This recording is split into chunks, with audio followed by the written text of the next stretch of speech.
यह जो प्रसंग है जिसमें गोस्वामी जी प्रभु के श्री रामभद्र के जन्म की जो पृष्ठभूमि है, भूमिका है, उसे प्रस्तुत करते हैं। पूर्व भूमिका यही है, महाराज श्री दशरथ एक धर्म परायण राजा के रूप में सारे संसार में विख्यात है और उनके जीवन में समस्त समृद्धियां, ऐश्वर्य और अन्य कल्याणकारी वस्तुएं उपलब्ध है। पर इतना होते हुए भी उन्हें जीवन में एक अभाव की अनुभूति होती है और वो अभाव की अनुभूति यही थी कि पुत्र का अभाव। और तब महाराज श्री दशरथ अपने कुलगुरु मंदनीय गुरु वशिष्ठ के चरणों में जाकर प्रणाम करते हैं और अपने हृदय की भावनाओं का निवेदन करते हैं। सब कुछ होते हुए भी भविष्य में इस परंपरा के निर्वाह करने वाले पुत्र का भाव मुझे कष्ट पहुंचा रहा है। और तब गुरु वशिष्ठ आदेश देते हैं कि तुम पुत्रेष्ट यज्ञ करो और इस यज्ञ के द्वारा तुम्हें 4 पुत्र प्राप्त होंगे। गुरु वशिष्ठ के निर्देश के अनुकूल महामुनि का श्रृंगी को आचार्य के रूप में पुत्रेष्ट यज्ञ के लिए आग्रह किया गया। यज्ञ संपन्न हुआ। यज्ञ में अग्निदेव प्रकट हुए। उनके हाथ में चरु पात्र था और अग्निदेव ने महाराज श्री दशरथ को यह आदेश दिया कि यह हवि ले जाकर के आप बांट दीजिए। जो जिस योग्य हो उसको उस रूप में हवि का भाग प्रदान करना चाहिए। महाराज श्री दशरथ के द्वारा 3 रानियों में विभाजन होता है उस पायस का। रानियां गर्भवती होती हैं और उसके पश्चात समय व्यतीत होता जाता है और उसके बाद वह अवसर, वह क्षण आता है जब प्रभु को जन्म लेना था। गोस्वामी जी कहते हैं जिस समय श्री राम का जन्म होने का क्षण आया उस समय योग, लग्न, ग्रह, वार, तिथि और चराचर प्राणी सभी संतुष्ट, प्रसन्न और अनुकूल हो गए, क्योंकि श्री राम का जन्म जो है सुख का मूल है। और इसके पश्चात श्री राम जन्म का वर्णन। आइए इस कथा के पृष्ठभूमि में जो कुछ संकेत सूत्र हैं जो मानव समाज के लिए, जाति के लिए परम प्रेरक हैं, उसे इस प्रसंग में पढ़ने और हृदयंगम करने की आवश्यकता है।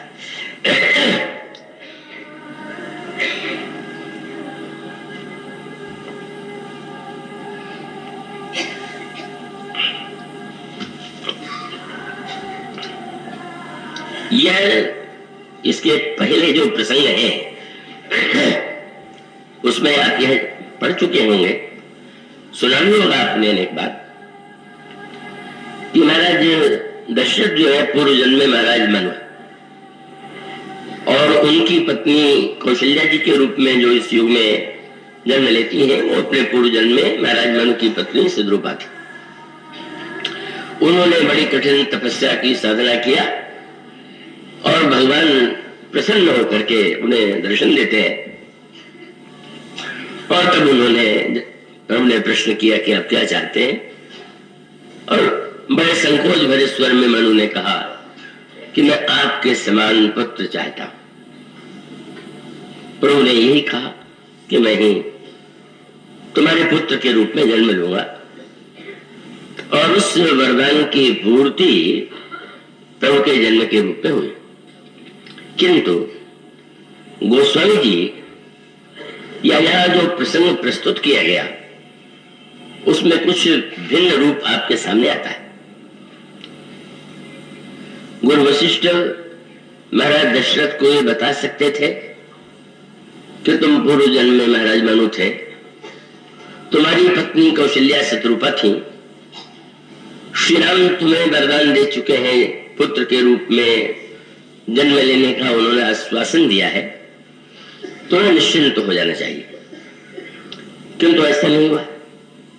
उन्होंने पूर्व जन्म की ओर संकेत न करके जब ये कहा कि पुत्र की प्राप्ति के लिए तुम पुत्रेष्ट यज्ञ करो, तो इसके पीछे गुरु वशिष्ठ का क्या चिंतन था, क्या उद्देश्य था, और तब उसके पीछे जो हमारी संस्कृति है, हमारे जो पौराणिक और उस पौराणिक संदर्भों में जो गाथाएं जुड़ी हुई हैं, उन गाथाओं की ओर हमारी दृष्टि जाती है।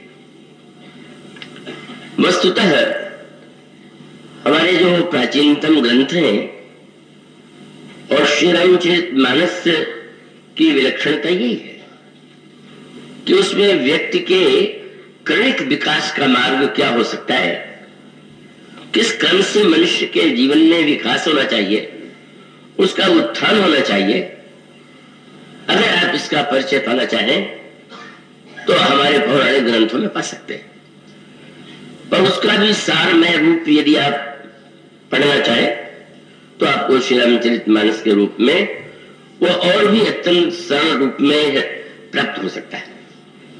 और इसलिए गोस्वामी जी ने जब ये कहा कि ये जो रामायण की है वो छावो शास्त्र सब ग्रंथन को रस, ये समस्त शास्त्रों का और ग्रंथों का रस है, तो ये बड़े महत्व का ये जो उनकी घोषणा है, जो उनका विश्वास है, वो केवल अपनी स्तुति नहीं है, वो सचमुच यदि आप सारे पुराणों का और शास्त्रों का अध्ययन करें और श्री रामचरितमानस पर आपकी दृष्टि जाए तो आपको ऐसा लगेगा कि सचमुच यह ग्रंथ सारे ही है, और उसमें समस्त सूत्रों को जितने संक्षेप में किया जा सकता है उस रूप में प्रस्तुत किया गया है। और तब क्रम क्या है? गीता के निष्काम कर्म योग की चर्चा पढ़ करके या भक्तों या संतों के जीवन में निष्कामता की महिमा का अध्ययन करके लोग एक मिथ्या धारणा अपने जीवन में पाल लेते हैं, और वो मुख्य धारणा ये होती है कि वो समय असमय बिना सोचे समझे ही क्या वो उन पंक्तियों को दोहरा देते हैं जो अत्यंत उच्च कोटि की स्थिति में पहुंचे हुए साधक या सिद्ध के जीवन में होती है। और ये स्थिति जो है शायद व्यक्ति के मार्ग में सबसे अधिक बाधक है। हमें प्रारंभ वहां से नहीं करना है जो ज्ञान का या भक्त का सर्वोच्च शिखर है, हमें वहीं से प्रारंभ करना चाहिए जिस धरातल में हम और आप बैठे हुए हैं। और इस बात को जो व्यक्ति समझ लेता है वह कोई एक ऐसी बौद्धिक या उच्च कोटि की भाषाओं को ही नहीं दोहराता है। वो सत्य है, वो प्रतिपाद्य है, वो लक्ष्य है, और उस लक्ष्य तक पहुंचने के लिए हमें तो वहीं से चलना होगा जहां से हमारा जीवन है, हमारी मनस्थिति जैसी है, हमारी बौद्धिक हमारे संस्कार जैसे है। और इसलिए निष्कामता एक उच्च आदर्श होते हुए भी मानस में जो श्री गणेश किया गया वो निष्कामता से नहीं किया गया, वो प्रारंभ किया गया सकामता से। और इसका अभिप्राय क्या है कि कामना व्यक्ति का स्वभाव है, उसकी सहज प्रकृति है, और जब भी वह किसी कर्म के लिए प्रस्तुत होता है तो उसके अंतःकरण में कोई न कोई कामनाएं होती है, कोई कामना होती है। तो ये जो कामनाएं हैं यदि उसकी न करें या यदि ये कहें कि निष्कामता ही सर्वश्रेष्ठ वस्तु है तो शायद यह एक अतिरेक भरा दृष्टिकोण होगा। सत्य तो यह है कि पहले जब भी हम जीवन में धर्म साधना की दिशा में चले तो अपनी ओर देखें। और इसका सबसे बड़ा प्रमाण स्वयं महाराज मनु का जीवन था। आप पढ़िए उस प्रसंग को। महाराज मनु मनुष्य जाति के आद्य पुरुष हैं। ये मनुष्य शब्द का निर्माण ही मनु के द्वारा जो जिस समाज का व्यक्ति का जन्म हुआ मनुष्य, उसमें यह संकेत आता है। उनका ग्रंथ तो मनुस्मृति के रूप में प्रसिद्ध ही है। जो स्मृतियां तो 18 है, पर सर्वाधिक महत्व जो है मनुस्मृति को ही प्राप्त है। महाराज मनु स्मृति के निर्माता और वो उन्होंने समाज को स्मृति और धर्म के अनुकूल चलाने की चेष्टा की। उन्होंने उनका जो उनकी जो स्मृति है वो मानो संविधान है कि मानव जाति का आचरण या धर्म या कर्तव्य क्या है और उसे कैसे चलना चाहिए। महर्षि जी मनु ने जीवन में उसे उतारा और स्वयं अपनी प्रजा को भी उसी तरह से धर्म की दिशा में प्रेरित किया। आप मानस की वो पंक्तियां आप पढ़ते होंगे जिसमें गोस्वामी जी कहते हैं, स्वयंभू मनु अरु सतरूपा जिनते भई नर सृष्टि अनुपा दंपति धर्म आचरण नीखा अदम गाव सुति जन के लिखा। पहले तो महाराज मनु की विशेषता बताइए और उसके पश्चात मनु की परंपरा कितनी महान है इसकी ओर संकेत किया गया है। एक तो उन्होंने मनु के वंश परंपरा में कन्या पक्ष की ओर संकेत किया और दूसरी ओर उन्होंने स्वयं मनु के जीवन का जो पक्ष है उसे भी प्रस्तुत किया।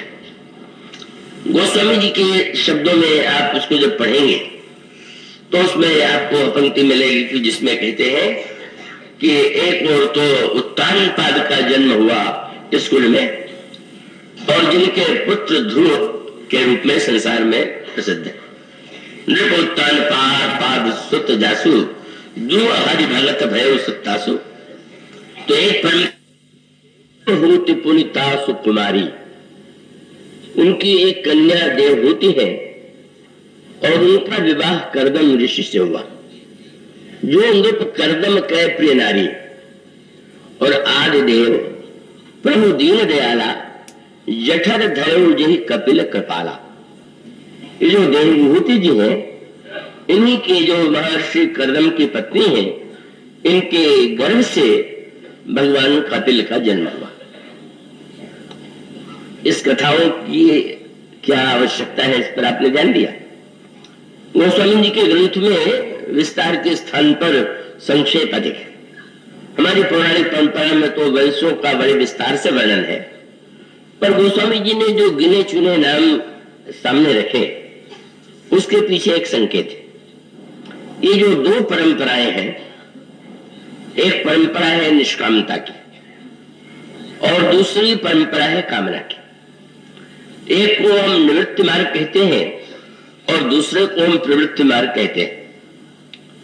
भगवान कपिल उस निवृत्ति परंपरा के अवतार है जो परम वैरागी है और जिनके माध्यम से सांख्य शास्त्र व्यक्त हुआ और सांख्य शास्त्र के द्वारा उन्होंने सृष्टि का और मनुष्य के जीवन का जो रहस्य है, आत्म तत्व जो है उसे प्रस्तुत किया। और दूसरी ओर जो प्रवृत्ति का मार्ग है वो जब ध्रुव की कथा की ओर संकेत है तो आप जानते हैं कि ध्रुव की कथा में मानवीय जीवन में जो बातें आती हैं उसकी ओर संकेत है।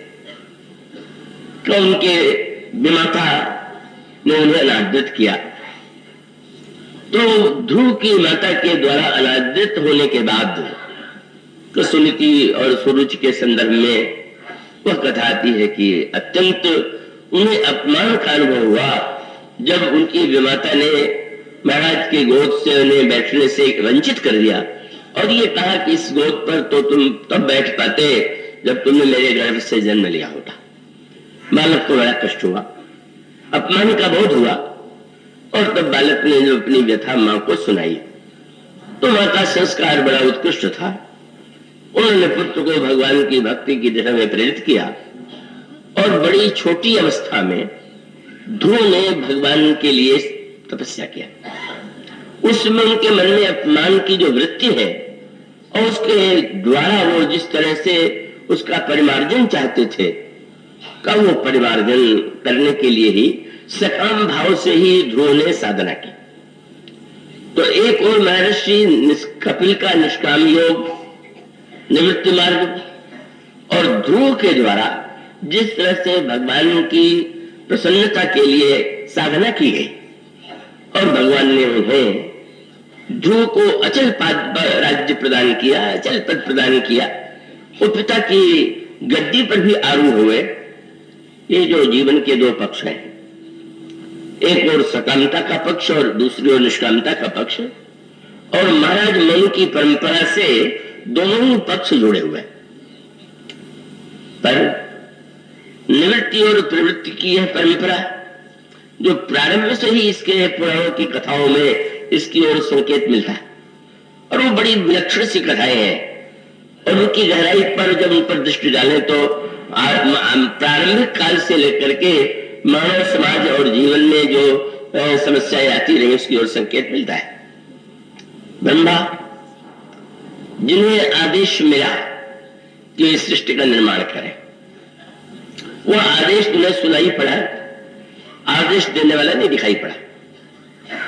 और तब ब्रह्मा ने सृष्टि के निर्माण की प्रक्रिया जब प्रारंभ की तो सबसे पहले जिन बालकों का जन्म हुआ उसमें सनक, सनंदन, सनातन, समंत कुमार ऐसे महापुरुष हुए कि जब ब्रह्मा ने उन्हें आदेश दिया कि आप लोग सृष्टि का विस्तार कीजिए, तो वो विचारक थे और उन्होंने कहा कि नहीं, ये कार्य हमारे लिए संभव नहीं, हम सृष्टि के व्यर्थ प्रपंच में नहीं फंसना चाहते, हम क्यों इस दृष्टि से संसार का विस्तार करें और विस्तार में उलझ करके हम अपने को दुखी बनावे।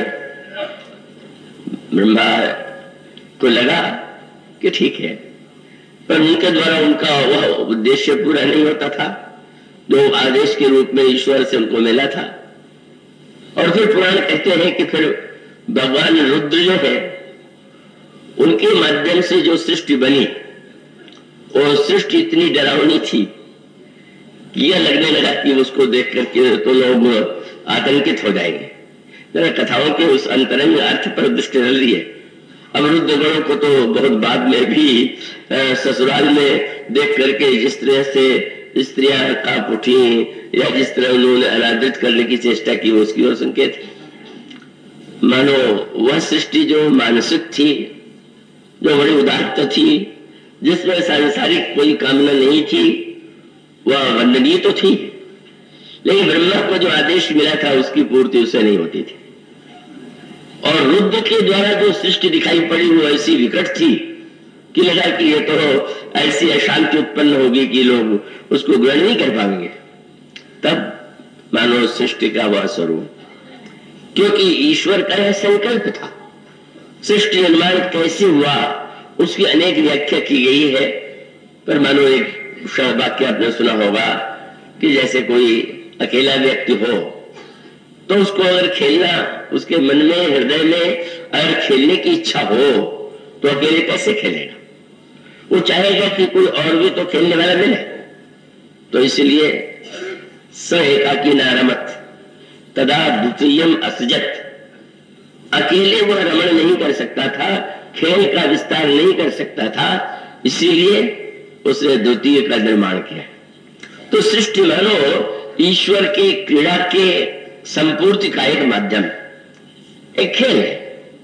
और उस कौतुक के लिए, वो सृष्टि के विस्तार के लिए ब्रह्मा को आदेश देते हैं। पर वह सृष्टि कैसी होनी चाहिए? मानो ये जो भिन्नताएं हैं, दुविधा है, जो समस्त मानव जीवन में मनुष्य के मन में आज भी आती है, पहले भी आती रही है, उसकी ओर संकेत है। और तब इसके लिए एक और सकामता का पक्ष, दूसरी ओर निष्कामता का पक्ष, एक और निवृत्ति की पराकाष्ठा और दूसरी ओर प्रवृत्ति की जो भयानकता है उसका भी स्वरूप। मानव जीवन के लिए जिस अवतार की अपेक्षा थी वह अवतार कौन सा है? उस अवतार को जिन्हें हम भगवान राम के रूप में देखते हैं, मानो उन समस्त निवृत्ति प्रवृत्ति या जो जीवन की अनगिनत समस्याएं हैं उनका समाधान ही प्रस्तुत करने के लिए भगवान श्री राम के रूप में जो अवतार होता है, उस अवतार की विलक्षणता ये है कि वहां पर भगवान कपिल के समान निवृत्त का भी संकेत नहीं, और प्रवृत्ति का वह रूप भी नहीं है जिसमें व्यक्ति बहुत अधिक उलझ जाता है। वे प्रवृत्तियों को स्वीकार करते हैं, प्रवृत्तियों को स्वीकार करते हुए भी किस तरह से वे परम निवृत्त है। इसीलिए गोस्वामी जी ने लिखा कि जब प्रभु भगवान श्री राम राज्य सिंहासनासीन हुए तो फिर प्रश्न आया कि भगवान श्री राम क्या वन में मुनि के रूप में रह चुके थे, तो फिर वो राज्य में लौट करके भी शायद मुनियों के समान कपड़े पहनते हो, शायद मुनियों के समान जीवन व्यतीत करते हो। गोस्वामी जी ने कहा ऐसा नहीं।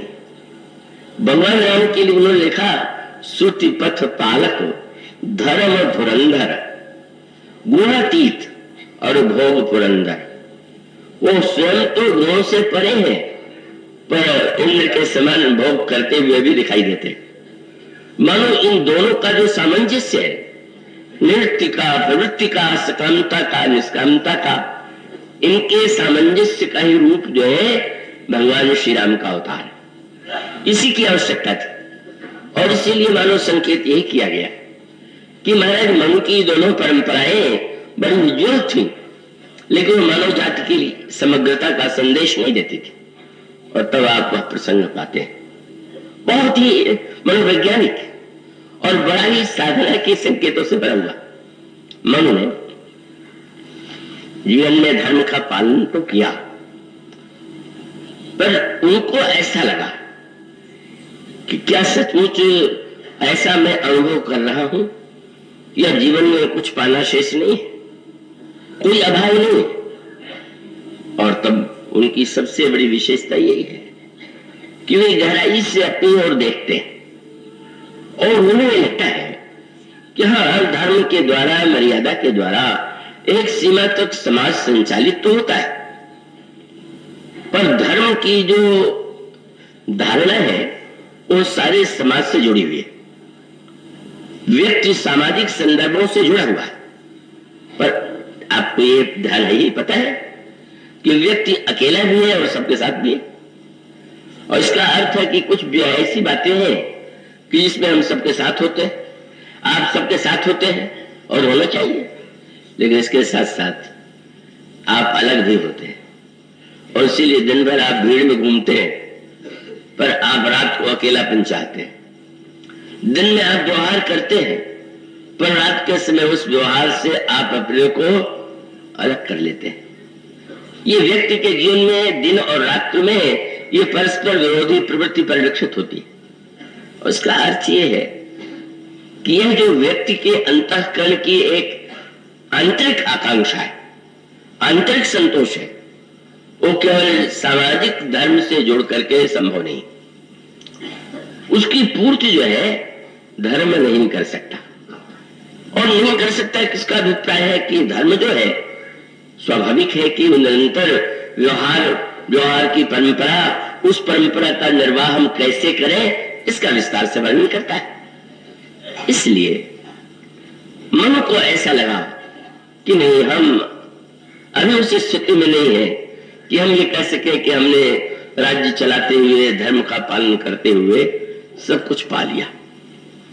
और तब उन्होंने स्वयं अपनी ओर देखा, और ये साधक के जीवन का सर्वश्रेष्ठ सूत्र है, हमें अपनी ओर देखना होगा। दूसरे क्या कर रहे हैं, दूसरे किसे श्रेष्ठ बताते हैं, दूसरों की दृष्टि में सर्वोच्च वस्तु क्या है, अगर यह धारणा व्यक्ति बना ले तो कभी भी सही दिशा नहीं पा सकता। जैसे किसी औषधि की दुकान में आप जाएं, आपने सुन लिया हो कि सबसे मूल्यवान दवा स्वर्ण भस्म है या अन्य कोई भस्म है, या किसी अन्य मूल्यवान की दवा की प्रशंसा आपने सुनी हो, और जाकर के दुकान में ये कहें कि आपके दुकान में जो सबसे महंगी दवा है वो दे दीजिए, तो ये तो कोई बुद्धिमत्ता की बात नहीं। महंगी दवा महंगी हो सकती है, पर प्रश्न तो यह है कि आपको क्या रोग है, और हो सकता है आपका समाधान स्वर्ण भस्म न कर सके, कोई साधारण चूर्ण कर दे, साधारण पत्तियां कर दे। और उसका अर्थ है कि पहले तो व्यक्ति अपनी ओर देखे, अपनी समस्या को समझे और उसके बाद उसके निवारण का विचार करे। तो महाराज मनु की विशेषता ये, वे चारों ओर की प्रशंसा से, उनकी जो महिमा गाई जाती है उससे संतुष्ट नहीं है। उनको लगता है कि अगर हम निरंतर जिन वस्तुओं को प्राप्त करते रहे हैं उनको ही प्राप्त करते रहे, और हमारे जीवन में प्राप्ति के बाद भी एक असंतोष बना रहे, बड़े महत्व का प्रश्न है। किसी वस्तु को पाने के बाद अगर मनुष्य को संतोष हो जाए कि बस जो हमें पाना था वो हमने पा लिया, तो बहुत अच्छी बात है। पर अगर मनुष्य के जीवन में ऐसा लगता ही रहे निरंतर कि नहीं नहीं अभी और अभी और अभी और, तो उसका अर्थ है कि वो तो सर्वथा अभाव से ही संत्रस्त है। इसलिए जब लंका की उन्नति का रामायण में वर्णन किया गया तो यही कह करके किया गया कि संसार की ऐसी कोई श्रेष्ठ वस्तु है ही नहीं कि जिसकी उन्नति लंका में न हो रही। लंका की उन्नति का वर्णन करते हुए वो स्वामी जी ने 10 वस्तुओं का नाम गिनाया, और उसमें वह पंक्ति आपने पढ़ी होगी, सुख, संपत्ति, सुत, सेन, सहाय, जय, प्रताप, बल, बुद्धि, बड़ाई, सब दिन प्रतिदिन बढ़ते जाए। इन 10 को पढ़ करके लगता है कि अब 10 को पाने के बाद इससे किसी उन्नत राष्ट्र का क्या लक्षण हो सकता है। पर गोस्वामी जी ने एक पंक्ति लिख करके इसका समापन कैसे किया, सब दिन प्रतिदिन बढ़त जाई, लेकिन लंका के अधिपति रावण की स्थिति क्या है, जिमी प्रतिलाभ लोभ अधिकारी। जैसे लोभ बढ़ता जाए और प्रत्येक व्यक्ति ऐसा अनुभव करे कि जिसे हम पाना चाहते थे अभी दूर है, अभी दूर है, और वो चलता ही जाए, और जिसे पाना चाहता है वो सदा उससे आगे रहे, तो उस व्यक्ति के जीवन में तो अपूर्णता होगी। तो मानो यह जो स्थिति है इसका अनुभव रावण नहीं करता है। इसलिए मंदोदरी ने रावण से कहा कि आपने सीता जी का हरण करके, कैसा आश्चर्य है, आपके महल में संसार की सर्वश्रेष्ठ सुंदरियां हैं, फिर भी आप जनक नंदिनी सीता को अर्चित मार्ग से हरण करते हैं, चोरी करते हैं। और तब यही कहा कि अब आपको जो कुछ करना था आपने कर लिया, चाहिए करण से सब कर बीते, तुम सुर असुर चराचर जीते, तुमने संसार को जीत लिया, सब कुछ पा लिया, और इसके बाद अब भी तुम्हारे हृदय में जो वह वृत्ति है कि जो तुम्हें चोरी की दिशा में ले जाती है, छल और कपट की दिशा में ले जाती है, उसमें तो तुम्हारा कल्याण नहीं। तुम क्यों नहीं श्री राम को उनके चरणों का आश्रय लेते हो, क्यों नहीं शरण में जाते हो, क्यों नहीं तुम अपने जीवन को धन्य बनाते हो। पर रावण वो तो कभी महापंडित था, और महापंडित होना कभी कोई महाशब्द बड़ी कठिनाई भी उत्पन्न करता। ये महाशब्द सदा प्रशंसावाचक ही नहीं होता। जैसे किसी को धार्मिक कहे तो एक प्रशंसा की बात है, पर अगर धर्मध्वज कह दे, अधर्म का शब्द नहीं उसमें, पर वो धर्मध्वज बहुत बड़ा व्यंग है। वो समझ जिन धर्मध्वज दिख धर्मध्वज दंडक धोरी। धर्मध्वज का अभिप्राय है कि जो मिथ्या रूप से झंडा फहरा रहा है धर्म का और जीवन उसके प्रतिकूल है, वो धर्मध्वज है। तो रावण का महापंडित यही है कि व्यवसाय नारी वचन से निकाला। बड़ा गोस्वामी जी कहते क्या, रावण ने मंदोदरी से कहा कि अहो मोह महिमा बलवाना। ओहो, मोह की महिमा कितनी बड़ी है। व्यंग्य क्या है, गोस्वामी जी ने कहा कि मूर्तिमान मोह रावण है। मैंने पितृका में कहते हैं मोह दश मौले, पर जो महामोह है वो दूसरे पर हंस रहा है। ओहो, इतनी मोह की वृत्ति तुम्हारे जीवन में व्याप्त है, वाह वाह वाह। ये आप लोगों ने सुना भी होगा, ग्रंथों के संदर्भ में भी बात मेरे माध्यम से कही गई कि शरीर के रोग में और मन के रोग में एक बहुत बड़ा अंतर यह है कि शरीर का रोगी अपने को रोगी मानता है, पर मन के रोगी सदा दूसरे को रोगी मानता है, अपने को नहीं।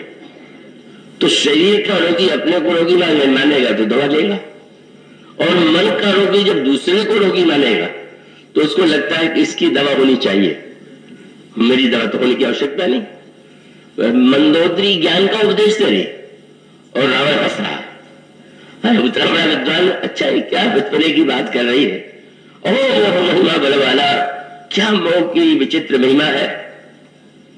और फिर सारे स्त्री जात की निंदा करने लगा। बोले मैंने पढ़ा तो था, पर प्रत्यक्ष प्रमाण तो वास्तव में देख के लगा, और वो बस तुरंत नारी स्वभाव सत्य कवि कहीं, अवगुण 8 सदा रही, साहस अनित चपलता माया, भय अविवेक अशौच अदाया। भला सोचिए मंदोदरी के कितने पवित्र विचार, पर रावण हंस करके व्यंग्य करता है कि तुम्हें तो नारी जाति के जो दोष है प्रत्यक्ष दिखाई दे रहे हैं।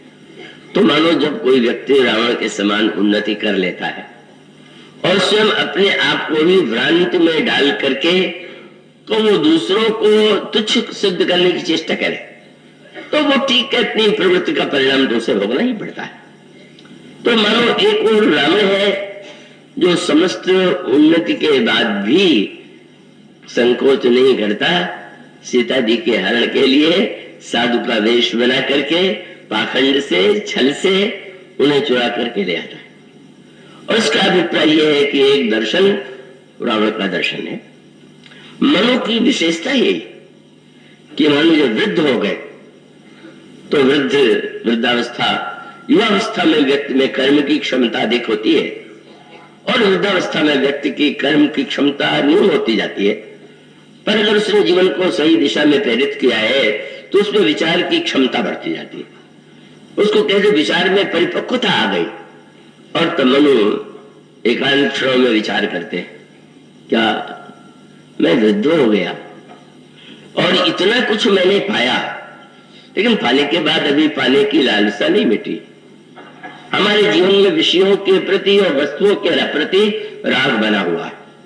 और तब स्पष्ट रूप से वो नहीं मानते कि मुझमें कोई वैराग्य हो, इन्हें विषय विराग। भवन बसत भाव चौथपन और हृदय बहुत दुख लाग। एक दुख हुआ होता है जो अभाव जन्य, और दूसरा दुख हुआ है जो विचार जन्य। भोजन न मिले उसके बाद व्यक्ति दुखी हो, अभाव हो व्यक्ति दुखी हो, यह अभाव जन्य दुख है। पर सब कुछ है पर ऐसा लगे कि वो तो तृप्ति नहीं है, ये विचार जन्य दुख है। तो साधना का प्रारंभ तभी होता है जब व्यक्ति को अपने में कमी लगे, और तब वो समझ के हो इन्हें विषय विचार विराग। भवन बसत भार चौथपन हृदय बहुत दुख लाग, केवल जन्म गयो हरि भगति बिनु। भगवान की प्राप्ति के बिना तो कभी जीवन में पूर्णता की अनुभूति नहीं होती, और वो मेरे जीवन में नहीं है। और तब आप एक विस्तार से पाते हैं, उन्होंने सोचा ठीक है वैराग्य नहीं है, पर मुझे बुद्धिपूर्वक त्याग करना चाहिए और त्याग करके प्रभु को पाने का प्रयास करना चाहिए। और उस दृष्टि से वे साधना करने के लिए जाते हैं, पर एक सन्यासी के रूप में नहीं। पत्नी शत्रुपा उनके साथ है, और ये दंपति जो है नैमिषारण्य जाकर के तीर्थ यात्रा करते हैं, कथा श्रवण करते हैं, मंत्र का जप करते हैं, और भगवान के दर्शन की उत्कट आकांक्षा उनके जीवन में उत्पन्न होती है, और अंत में भगवान उनके सामने प्रकट हो जाते हैं। पर उन्हें कल्पना थी कि किसी एक रूप में भगवान आएंगे, पर फिर देखते हैं कि उनके सामने 2 दिव्य रूप, एक है श्री राम और दूसरे हैं करुणामयी सीता जी। और जब दोनों में वार्तालाप होता है तो उसमें मनु की विशेषता क्या है? रामायण में कहा गया कि धर्म ते विरति, जोग ते ज्ञाना, और ज्ञान मोक्ष पद वेद बखाना। धर्म से वैराग्य होता है और वैराग्य से व्यक्ति ज्ञान प्राप्त करता है। तो ऐसी स्थिति में उन्होंने भगवान से स्पष्ट निवेदन किया कि मेरे जीवन में वैराग्य नहीं है, पहले भी नहीं था और अब भी नहीं। मैंने त्याग किया है, पर त्याग करते हुए भी मैं नहीं कह सकता कि मेरे जीवन में कोई वैराग्य है।